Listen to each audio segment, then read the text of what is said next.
But that is unbelievably high. 100 feet? They'd have to be like 50 feet thick at the base. It's unbelievable.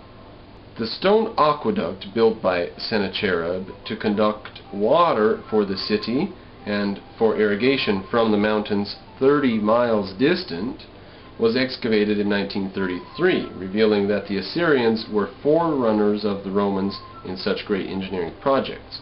They were also the earliest known road builders.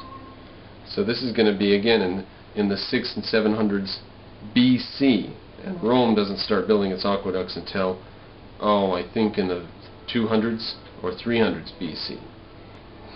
I was just tempted to do a short section here on Roman aqueductry, but Rome will be done in depth in time. Esarhaddon, Esarhaddon, from 681 to 668 BC, the ruler, invaded Egypt and took Memphis. He called himself the King of Kings of Egypt.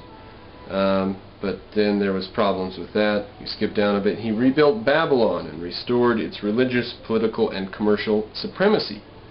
But it would not be long before the new Babylon would aid in the overthrow of Assyria. Here's a name for you. Assurbanipal. It's A-S-S-U-R and then a dash. B-A-N-I-P-A-L. From 668 to 626, succeeded in dominating all Egypt to Thebes, ruling it through vassal princes. He was faced with the usual rebellions in the empire, but he crushed them all in turn by the principle of divide and rule. His conquest of Elam and destruction of Susa was the last great military achievement of Assyria. But here again, the removal of its rival, Elam, was dangerous to Assyria, for it opened the way for the Iranian invaders. And that is the homeland of the Persians, Iran. The Assyrian Empire had now reached its greatest extent and its height of wealth and civilization. Though threatening danger loomed from Cimmerians and the Medes in the north and east, and from rebellious Babylonians in the south, Assurbanipal erected splendid buildings in Nineveh, Babylon, and other cities, and had the images of the Babylonian gods returned to their temples with elaborate ceremonies. He was a distinguished patron of art and letters, and was known to the early Greeks as Sardanapalus. His library of cuneiform tablets and cylinders, containing the official archives, business documents, and religious scientific literature of Babylonia-Assyrian civilization, is a monument to his intellectual interests and to the fact that Assyria, at its best, was far more than a crude warrior nation devoid of higher culture. Far more than that, but it certainly was a crude warrior nation. It was very crude. We'll hear more about that. The mighty empire, however, was facing its doom. The annals break off suddenly in 636 BC, 10 years before the close of the reign of Assyria's last great ruler. Egypt soon freed itself by the aid of Greek mercenaries and entered upon a brief but brilliant period of independence, during which it attempted to regain empire in Palestine. Elam was won by Media, and the Scythians from the north overran all western Asia to the Egyptian border. The Chaldeans of New Babylon gained control of the Fertile Crescent, and the Medes defeated the Scythians, who later aided them in destroying the Assyrian capital, Nineveh, thus ending the Assyrian state. The Babylonian Chronicle says, quote, "They burned the city into ruined mounds." So it talks a bit about the reasons for this. The constant military campaigns exhausted their energies and resources, and were a sore disturbance to agriculture. Their culture was too imitative, and their trade was largely in foreign hands.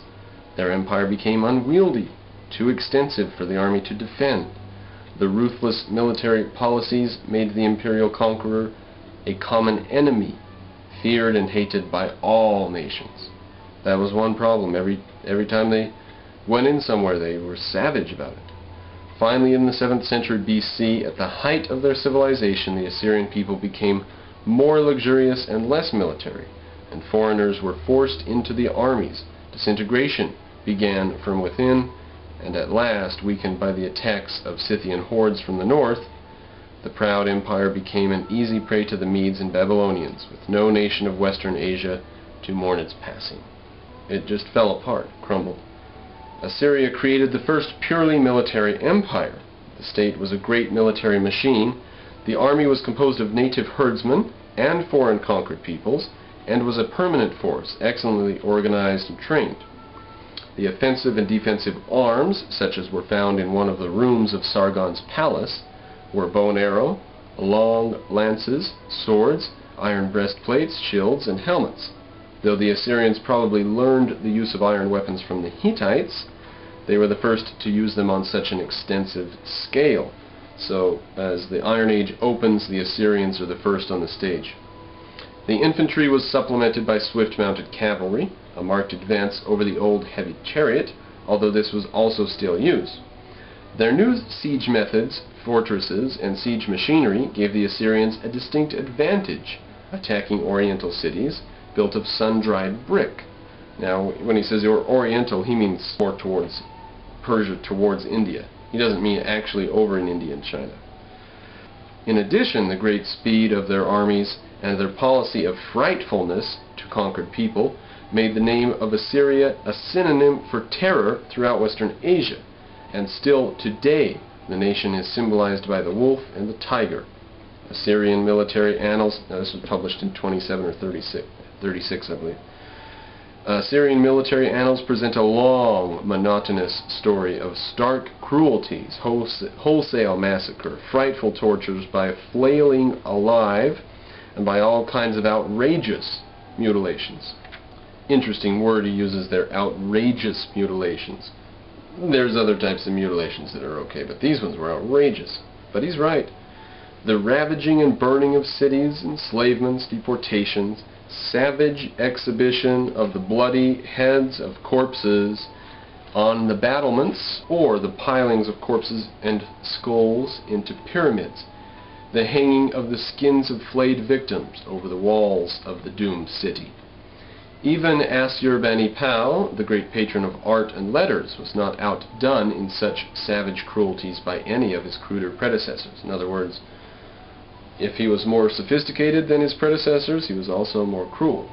It has been suggested in extenuation of Assyria that militant imperialism has always been cruel, and often with far less excuse, and that it is unfortunate for Assyria that its imperial rulers were so frank in detailing their cruelties. When all allowance has been made, however, there is a distinct contrast between the humane spirit, for example, of Egyptian civilization and the inhumanity of the Assyrians. And the very frankness of the royal Assyrian annalists is an evidence that frightfulness was a dominant emphasis in their civilization. They were not confessing, but boasting. That's this author's opinion. Seems true from everything I've ever heard of them. Savage, savage bastards. We're now going to go to Assyrian administration and economy, and we just have a couple paragraphs, and then a couple paragraphs on Assyrian literature and libraries, and we'll be off to a different bit. The greater contribution of the Assyrian Empire to the future was its forcible unification of the petty warring nations and its efficient imperial organization of Western Asia.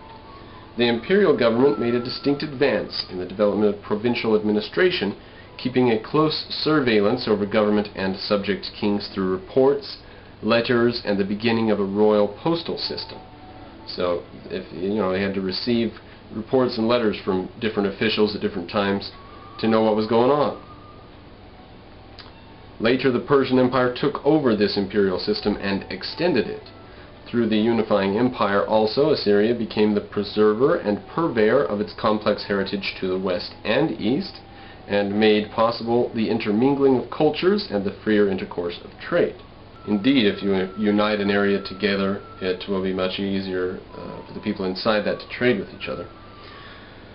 The government of Assyria was a personal, hereditary despotism administered by officials directly responsible to the ruler. Skipping a bit, extant letters prove that the city inhabitants had considerable self-rule, and that they were quite distinct from the agricultural serfs, who had no defined status.